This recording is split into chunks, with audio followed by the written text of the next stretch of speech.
प्रयागराज के माफिया अतीक अहमद के अवैध संपत्ति पर भी बुलडोजर चला है। उसकी अवैध कमाई को ध्वस्त किया जा रहा है। कहते हैं कभी प्रयागराज में उसके खिलाफ बोलने वाला कोई। प्रत्याशी श्री सुनील कुमार कुशवाहा जी वाल्मीकि नगर से भारी संख्या में उपस्थित इस क्षेत्र के मेरे सभी उपस्थित भाइयों बहनों, भारत की ऋषि परंपरा के प्रतीक और रामायण महाकाव्य के माध्यम से भगवान श्री राम को जन जन तक पहुंचाने वाले महर्षि वाल्मीकि की इस पावन साधना स्थली को मैं कोटि कोटि नमन करता हूं। अभी हम लोगों ने शरद पूर्णिमा को महर्षि वाल्मीकि की पावन जयंती का कार्यक्रम संपन्न किया है। उत्तर प्रदेश के अंदर हरेक देव मंदिर में इस अवसर पर रामायण पाठ का आयोजन हुआ था और रामायण पाठ के माध्यम से महर्षि वाल्मीकि कृत रामायण किस पावन पाठ के माध्यम से हम लोगों ने महर्षि वाल्मीकि के प्रति उनकी वंदना की, उनके प्रति अपनी श्रद्धा और सम्मान को व्यक्त किया। लेकिन आप तो सौभाग्यशाली हैं कि जहां पर दुनिया के सर्वश्रेष्ठ महाकाव्य रामायण की रचना होती है, उस धरती पर जन्म लेने का सौभाग्य आप सबको प्राप्त हुआ है।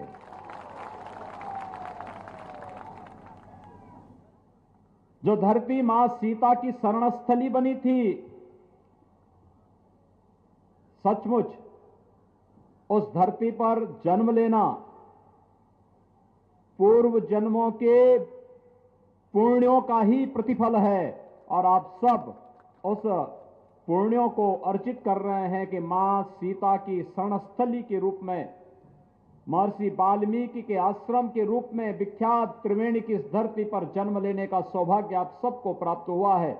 इसलिए मैं आप सबका हृदय से अभिनंदन करता हूं, स्वागत करता हूं। भाइयों बहनों, ये त्रिवेणी की भूमि भी है। त्रिवेणी दो ही है, या तो हमारे प्रयागराज जहां गंगा, यमुना और पवित्र सरस्वती का संगम है, त्रिवेणी का वह पवित्र स्थल जहां प्रयागराज कुंभ के अवसर पर हम सबको जाने का सौभाग्य प्राप्त होता है, या फिर त्रिवेणी ये पवित्र धरती है जहां पर आप सबको जन्म लेने का सौभाग्य प्राप्त हुआ है। बहुत पवित्र धरती है। लोग यहां के बहुत सज्जन हैं, सीधे साधे लोग हैं, अपनी कर्मठता के साथ, अपनी ईमानदारी के साथ अपना जीवन यापन करते हैं। और भाइयों बहनों, वास्तव में मनुष्य जीवन में अपने आध्यात्मिक और धार्मिक परंपराओं का निर्वहन करते हुए अगर हम लोग अपनी दिनचर्या को आगे बढ़ाते हैं तो यही हमारे लिए जीवन का सौभाग्य होता है। और इस पवित्र धरती पर जन्म लेकर के आप लोग अपने न केवल कर्मठता के साथ, अपनी मेहनत और अपने परिश्रम के साथ इस क्षेत्र के विकास को आगे बढ़ाने का कार्य कर रहे हैं, साथ साथ महर्षि वाल्मीकि और माता सीता की पावन धरा को भी देश और दुनिया के सामने एक नई ऊंचाइयों तक पहुंचाने का कार्य कर रहे हैं। ये सचमुच बहुत सराहनीय प्रयास है। ये वर्ष हमारे लिए कई मायनों में महत्वपूर्ण रहा है। एक, पूरी दुनिया त्रस्त है कोरोना वायरस से। ये कोरोना वायरस संक्रमण इसमें ज्यादा है और इसलिए बचाव जितना हो सके हमें बचाव करना चाहिए। बचाव, प्रधानमंत्री जी ने एक ही बात कही है, जब तक दवा या वैक्सीन नहीं आ जाती है तब तक बचाव ही सर्वोत्तम उपाय है। और इसके लिए 2 गज की दूरी और मास्क है जरूरी। याद रखना, थोड़ी सी लापरवाही दिक्कत पैदा कर सकती है। बीमारी से, आग से और नदी से जितना व्यक्ति बचाव कर सके बाढ़ आती है तो हम उसमें अचानक घुस नहीं जाते हैं, बचाव करते हैं। कहीं आग लगती है, हम उसमें अचानक घुस नहीं जाते हैं, उससे बचाव करते हैं। ऐसे ही बीमारी के मामले में भी देखा जाना चाहिए। हर स्तर पर बचाव का प्रयास होना चाहिए और ये प्रयास स्वयं के स्तर पर, स्वयं के परिवार के स्तर पर, स्वयं के गांव के स्तर पर और फिर समुदाय के स्तर पर भी हमारा प्रयास जब आगे बढ़ेगा, तब कोरोना के खिलाफ भारत की लड़ाई को हम जीतेंगे और कोरोना परास्त होगा, भारत विजयी होगा और जन जन के जीवन में खुशहाली लाने का कार्य भारत करेगा। प्रधानमंत्री मोदी जी का आत्मनिर्भर भारत का ये पैकेज इसी अभियान का हिस्सा है। कोरोना कालखंड में आपने देखा होगा सेवा की क्या बेमिसाल उदाहरण प्रस्तुत किया है भारत के जन जन ने, भारत के जनप्रतिनिधियों ने, भारत के हर एक संगठन ने और कोरोना वॉरियर्स ने। दुनिया की सबसे बड़ी आबादी के रूप में, सबसे बड़े लोकतंत्र के रूप में भारत का प्रतिनिधित्व, भारत को नेतृत्व देने वाले देश के यशस्वी प्रधानमंत्री श्री नरेंद्र मोदी जी के नेतृत्व में कोरोना के खिलाफ 25 मार्च से जब लड़ाई प्रारंभ हुई तो 25 मार्च से इस लड़ाई में आपने देखा होगा कि जब दुनिया सोच भी नहीं पा रही थी कि हमें क्या करना है, देश को बचाने के लिए प्रधानमंत्री जी ने लॉकडाउन की घोषणा की और लॉकडाउन की घोषणा होते ही जब गरीबों के, कामगारों के, मजदूरों के सामने रोजी रोटी का संकट सामने खड़ा आया, प्रधानमंत्री मोदी जी ने 1,76,000 करोड़ रुपए के एक विशाल गरीब कल्याण पैकेज की घोषणा करके हर गरीब के लिए मुफ्त में राशन की घोषणा कर दी। हर गरीब को निःशुल्क रसोई गैस के सिलेंडर उपलब्ध करवाने प्रारंभ कर दिए। जन धन अकाउंट में जिन गरीबों के बैंक में खाते खोले गए थे, उनके खाते में 500 रुपए देने की व्यवस्था कर दी गई और किसानों के खातों में 2,000 रुपए देने की व्यवस्था कर दी गई। वृद्धावस्था पेंशन, दिव्यांगजन पेंशन और विधवा पेंशन प्राप्त करने वाले लोगों को 1,000 रुपए अतिरिक्त राशि और अग्रिम पेंशन की राशि उनके अकाउंट में दी जाने लग गई। ये प्रक्रिया निरंतर चली रही थी। बड़ी मात्रा में उत्तर प्रदेश, बिहार, झारखंड, बंगाल और आसपास के देश प्रदेशों के लोगों को मुंबई छोड़ना पड़ा, महाराष्ट्र छोड़ना पड़ा, पंजाब छोड़ना पड़ा, दिल्ली छोड़ना पड़ा। देश के अलग अलग राज्यों से उन्होंने पलायन करना प्रारंभ किया तो उनके लिए आत्मनिर्भर पैकेज की घोषणा भी की गई। और भाइयों बहनों, जब अलग अलग राज्यों से हमारे नौजवान और वहां पर कामगार और श्रमिक के रूप में काम करने वाले लोग जब पलायन कर रहे थे, हो सकता है उन राज्यों में उनको सुरक्षा और सम्मान न मिला हो, लेकिन जैसे ही उत्तर प्रदेश के अंदर आपने प्रवेश किया होगा, आपको अपनत्व महसूस हुआ होगा कि उत्तर प्रदेश में भोजन भी, उत्तर प्रदेश में रहने की व्यवस्था भी, उत्तर प्रदेश में सुरक्षित घरों तक पहुंचाने की व्यवस्था भी हो रही थी। लोगों ने मुझसे पूछा उस समय, उन्होंने कहा कि ये उत्तर प्रदेश के लोग नहीं, ये तो बिहार के लोग हैं। मैंने कहा बिहार के लोग हैं तो और भी महत्वपूर्ण हमारे लिए हैं, क्योंकि बिहार तो माता सीता का मायका है और इसलिए भी हमें बिहार के लोगों की और भी खातिरदारी करनी है। कोई कोताही नहीं होनी चाहिए। और भाइयों बहनों, आपने देखा होगा सुरक्षित सभी लोगों को उनके घरों तक पहुंचाने की पुख्ता व्यवस्था उस दौरान की गई। प्रधानमंत्री मोदी जी ने ट्रेन, स्पेशल ट्रेन लगाई, घर घर तक लोगों को पहुंचाने का कार्य हुआ। आत्मनिर्भर पैकेज के अंतर्गत नौजवानों के लिए रोजगार और नौकरी की सुविधाओं को आगे बढ़ाने का कार्य किया गया। आपने देखा होगा पिछले 6 वर्षों से मोदी जी प्रधानमंत्री हैं और शासन की योजनाओं का लाभ कैसे मिलना चाहिए, इसका उन्होंने आदर्श प्रस्तुत किया। कोई भेदभाव किसी के साथ नहीं, न जाति के आधार पर, न मत के आधार पर, न मजहब के आधार पर, न संप्रदाय के आधार पर, न क्षेत्र के आधार पर, न भाषा के आधार पर। कोई भेदभाव नहीं, शासन की योजनाओं में भेदभाव नहीं। हमने तो कहा सबका साथ, सबका विकास। यही मोदी जी का नारा है और यही नीतीश जी का भी नारा है। याद करिए, कांग्रेस और राजद की सरकार भी 15 वर्षों तक बिहार में थी और देश में थी। क्या करते थे ये लोग?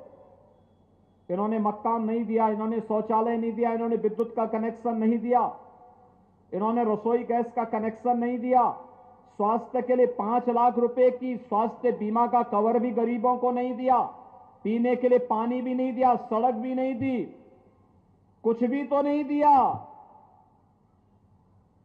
और आज ये लोग आ गए हैं जो पहले जाति के नाम पे बांटते थे, अपने परिवार का भी पेट भरते थे। उन लोगों ने आज फिर से नारा लगाना प्रारंभ कर दिया, रोजगार का झुंझुना पकड़ा करके लोगों की आंखों में धूल झोंकने का प्रयास कर रहे हैं। नौजवानों, इस झुंझुने में आने की आवश्यकता नहीं, इसमें आने की बहकावे में आने की आवश्यकता नहीं। विकास और सुशासन का जो मॉडल प्रधानमंत्री मोदी जी के मार्गदर्शन में नीतीश जी ने बिहार के अंदर आगे बढ़ाने का कार्य किया है, यही बिहार के नौजवानों को नौकरी भी देगा, यही रोजगार भी देगा और यही बिहार के सम्मान को और स्वाभिमान को आगे बढ़ाने का कार्य भी करेगा। कांग्रेस हो या राजद, ये केवल धोखा देने के सिवाय बाकी इनके पास कोई दूसरा कार्य नहीं। विभाजन और बंटवारा करना, 1945-47 में इन्होंने देश का विभाजन किया था और लगातार समाज को कहीं जाति के नाम पर, कहीं क्षेत्र के नाम पर, कहीं मत और मजहब के आधार पर बांटने का कार्य ये लोग केवल करते हैं। ये लोग जोड़ने का कार्य नहीं कर सकते, इनसे कोई उम्मीद मत करिए। विकास ऐसे होना चाहिए जैसे मोदी जी ने दिया। मोदी जी ने जो मॉडल दिया, हर गरीब को मकान देंगे, तेजी के साथ देना प्रारंभ हुआ। 6 वर्ष में 30 करोड़ लोगों को एक एक आवास उपलब्ध करा दिया। 4 करोड़ गरीबों को निःशुल्क विद्युत कनेक्शन उपलब्ध करा दिए। 8 करोड़ गरीबों को रसोई गैस का निःशुल्क कनेक्शन उपलब्ध करा दिया। 10 करोड़ गरीबों को एक एक शौचालय उपलब्ध करवा दिया गया। 12 करोड़ किसानों को किसान सम्मान निधि उपलब्ध करा दी गई। 15 करोड़ नौजवानों को प्रधानमंत्री मुद्रा योजना, प्रधानमंत्री स्टार्टअप की योजना के अंतर्गत आर्थिक स्वावलंबन की ओर अग्रसर किया गया। 35 करोड़ गरीबों के जनधन अकाउंट खुलवाए गए बैंक में और 50 करोड़ गरीबों को आयुष्मान भारत के अंतर्गत मोदी जी ने 5 लाख रुपए की स्वास्थ्य बीमा का कवर भी उपलब्ध कराया। और भाइयों बहनों, इस कोरोना कालखंड में 80 करोड़ गरीबों को निःशुल्क खाद्यान्न उपलब्ध कराने का काम भी कोई कर रहा है तो प्रधानमंत्री मोदी जी कर रहे हैं और बिहार के अंदर नीतीश कुमार जी कर रहे हैं। कांग्रेस और राजद के समय तो ये गरीबों को राशन क्या देते थे, तो पशुओं का चारा स्वयं ही चढ़ कर जाते थे। इनसे क्यों उम्मीद करते हैं आप? और हमने तो जो कहा वो करके दिखा दिया। भेदभाव किसी के साथ नहीं करेंगे, योजना का लाभ सबको देंगे, सबका साथ और सबका विकास, यही तो राम राज्य है, यही राम राज्य है। हमने ये नहीं कहा हम जबरदस्ती अयोध्या में मंदिर बनाएंगे, हमने कहा कोर्ट फैसला करेगा और कोर्ट समयबद्ध ढंग से फैसला जो देगा उसके लिए हम माहौल उस प्रकार का बनाएंगे। न्यायालय ने फैसला दिया और 500 वर्षों की जो आपकी टीस थी अयोध्या में भगवान राम का भव्य मंदिर के निर्माण का शिलान्यास भी मोदी जी ने रख दिया। अब तो कोई ये नहीं कह सकता ना कि मोदी जी ने या भाजपा ने या जदयू ने धोखा दिया है। कोई नहीं कह सकता है। भाइयों बहनों, हमने जो कहा सो करके दिखा दिया है। हमने जो कहा सो करके दिखा दिया। कोई भेदभाव नहीं। देश का हर नागरिक हमारा नागरिक है। हमारे लिए पूरा देश एक परिवार है। नीतीश जी के लिए पूरा बिहार एक परिवार है। उनके परिवार का कोई सदस्य, मोदी जी के परिवार का कोई सदस्य सत्ता में भागीदार नहीं है, क्योंकि हमारे लिए तो वसुधैव कुटुंबकम का ये नारा ही हमारे जीवन का नारा है, जीवन का मंत्र है। हम इससे इतर सोच भी नहीं सकते। लेकिन जिन्होंने अपने परिवार की खातिर यहां के नौजवानों की रोजी और रोजगार पर डकैती डालने का काम किया हो, एक एक नौकरी को बेचने का कार्य किया हो, वे लोग आज रोजगार का झुंझुना पकड़ाने का कार्य कर रहे हैं कि इतने लाख लोगों को नौकरी दे देंगे। अरे इतने लाख नौकरी आएगी कहां से, तो बताओ पहले। जब उन्हें सत्ता मिली थी तब तो उन्होंने यहां पे अपहरण का उद्योग प्रारंभ कर दिया था। जो उद्योग थे वो बंद हो रहे थे और अपहरण का एक नया उद्योग प्रारंभ कर दिया था। गरीबों के लिए राशन देने की बात तो दूर, मूक जानवरों का चारा ही हजम कर गए थे। किसी गांव को सड़क नहीं, किसी को बिजली नहीं, गरीबों को पानी नहीं, स्वास्थ्य की सुविधा नहीं, और अब आके कह रहे हैं कि हम रोजगार देंगे। कहां से रोजगार वे लोग लेके आ जाएंगे? ये कार्य कोई करेगा तो प्रधानमंत्री मोदी जी और नीतीश कुमार जी मुख्यमंत्री के रूप में बिहार के अंदर करेंगे। और भाइयों बहनों, इसीलिए आज मैं आपके बीच आया हूं। आपने 2019 में लोकसभा के चुनाव में यहां से सांसद के रूप में सम्मान्य श्री बैजनाथ महतो जी को यहां से अपना चुनाव लोकसभा के प्रत्याशी के रूप में सांसद में पहुंचाया था। उनकी दुखद मौत हो गई, लेकिन आज उनकी यशस्वी विरासत को आगे बढ़ाने के लिए जनसेवा के भाव के साथ फिर से वाल्मीकि नगर और आसपास के क्षेत्र को जंगल पार्टी का गढ़ नहीं बनने देंगे।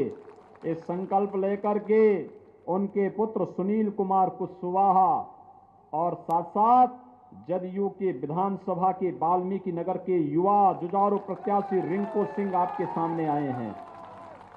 भाइयों बहनों, ये जुझारूपन है, ये जुझारूपन जनता की समस्या का समाधान भी करने की क्षमता रखता है और जंगल पार्टी वाले लोगों से दो दो हाथ करने की क्षमता भी रखता है। जो जैसे मानेगा, जो जैसे मानेगा उसको उस रूप में मनवाने की कला है इनमें, और करेंगे। इसलिए भाइयों बहनों, किसी बहकावे में आने की आवश्यकता नहीं। ये दोनों प्रत्याशी, और मैं आपसे अपील करूंगा कि इस जनपद में जितने भी भाजपा, जदयू, बीआईपी या फिर अन्य जो भी हमारे सहयोगी दल हैं, उनके जो भी प्रत्याशी हैं, उन सभी प्रत्याशियों को विजयी बनाने की अपील करने के लिए ही मैं आज विशेष रूप से आया हूं। मैं उत्तर प्रदेश से आया हूं, भगवान राम की भूमि से आया हूं, माता सीता की शरण स्थली में आया हूं, और आपसे यही अपील करने के लिए आया हूं। अच्छे लोगों को चुनेंगे, यूपी के साथ बिहार के साथ, यूपी और बिहार मिलकर के विकास करेंगे और भारत दुनिया की एक महाताकत के रूप में आगे बढ़ेगा। यही तो हमें चाहिए।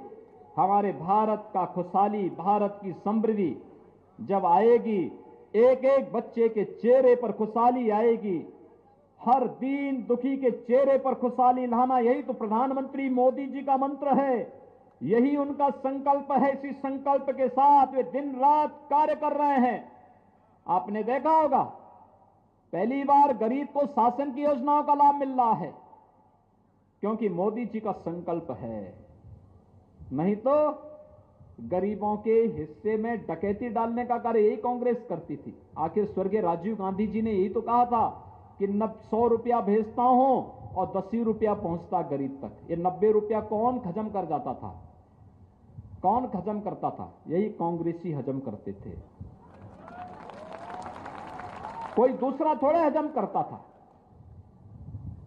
गरीब तक तो कुछ पहुंचता ही नहीं था। और प्रधानमंत्री मोदी जी के समय परिवर्तन क्या आया? उन्होंने कहा कि कुछ नहीं भाई, ये बीच के दलाल समाप्त, हम गरीब का खाता खोलेंगे और गरीब के खाते में दिल्ली से या पटना से सीधे पैसा डालेंगे, बीच के दलाल कहीं रहेंगे ही नहीं, तो गरीब को योजना का लाभ मिलेगा। और यही आज हो रहा है। भाइयों बहनों, विकास की सोच होनी चाहिए, और विकास की सोच के साथ आज प्रधानमंत्री मोदी जी के नेतृत्व में देश एक भारत श्रेष्ठ भारत बनने की ओर अग्रसर है। आज आपने देखा होगा, कल कश्मीर में एक बहुत बड़े आतंकवादी को मारा गया, बहुत बड़े आतंकवादी को, और भारत की सुरक्षा पे सेंध लगाने के लिए आया था। हमारे जवानों पर छुप करके हमला करता था। भारत के बहादुर जवानों ने उसका काम तमाम कर दिया।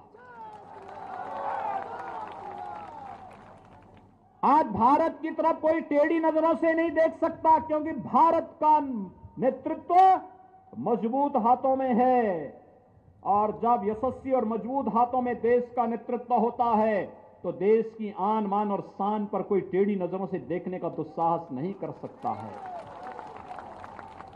और नहीं तो कांग्रेस के नेतृत्व में यूपीए सरकार थी, राजद भी उसमें सहयोगी था।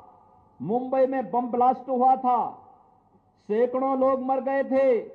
पूरा देश कह रहा था कि पाकिस्तान ने यह किया है।